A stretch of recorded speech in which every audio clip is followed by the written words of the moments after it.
Tout beau, tout neuf. Les nouveaux bâtiments de la voirie de Nyon sont opérationnels depuis 2 semaines et ils étaient attendus depuis des années par les employés communaux. On m'a dit que ça faisait à peu près 10 ans que le projet était lancé, donc c'est vrai que pour certains collaborateurs était attendu.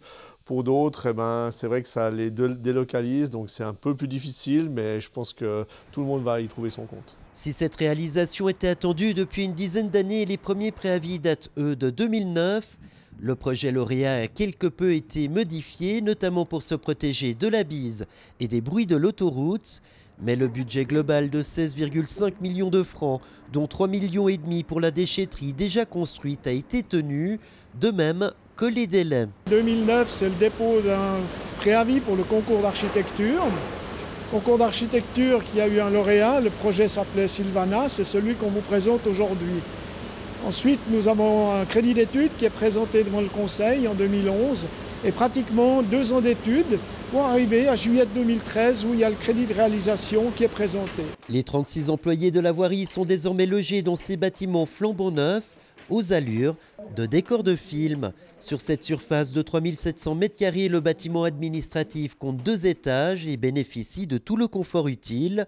Il jouxte les dépôts répartis en 3 zones, l'une est chauffée, l'autre tempérée et la dernière est froide. Il y a tant le domaine de la propreté urbaine, avec la déchetterie, que du génie civil, que de la STEP, que de la section environnement aussi avec les bureaux de la direction du service travaux environnement. Tous ces éléments sont réunis ici. Ce complexe construit dans le prolongement de la déchetterie située à Las est éco-responsable et bénéficie du label Minergie Eco.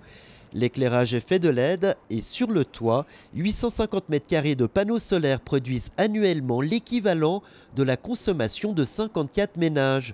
Quant au bois utilisé pour sa construction, il provient pour la quasi-totalité des forêts suisses et communales. On a valorisé les énergies renouvelables du site, à savoir à côté de ce bâtiment, il y a le bâtiment de la station d'épuration de la STEP qui a des eaux usées qui ont une certaine température et en fait c'est cette température qui est redirigée vers le bâtiment du CERV et qui est valorisée via une installation technique pour permettre de chauffer le bâtiment. Pour la responsable en charge de la gestion opérationnelle du projet, la difficulté technique de la construction d'un tel centre route et voirie a consisté à faire cohabiter avec logique les différents corps de métier. Vous avez un atelier mécanique, vous avez un atelier menuiserie, vous avez un atelier de peinture, vous avez des bureaux administratifs, vous avez différents équipements d'exploitation, un silo à sel qui requiert tous des connaissances et des mises en œuvre spécifiques. Donc je pense que c'est vraiment une des difficultés majeures